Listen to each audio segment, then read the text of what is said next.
uNkosinathi Mlambo ungomunye wabantu abagxeke i-albhamu kaPhungalenja. uPhungalenja uthe mayibona le video yalombhemu wathi uzomshaya. uNkosinathi naye ubese ayibona ivideo kaPhungalenja la khona ebesho khona leyo nto leyo, wabese buyisela naye uNkosinathi Mlambo wathi ngiyazi akubone lokho kuhlule ukushaya isigidi.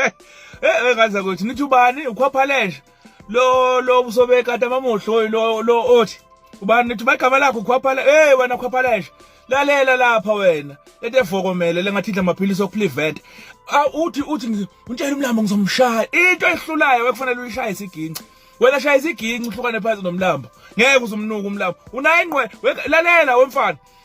mina angibhekani nawe nkabi yami ngibhekana nengqwele zakho wena bisi ingqwele yangakini kube yona ngibhekana nayo ngoba hayi wena umfana kakhulu wena kuthi kweqhathwa kona lento kwakwelusa yona lento leyesichiko lethi akusebenze lokho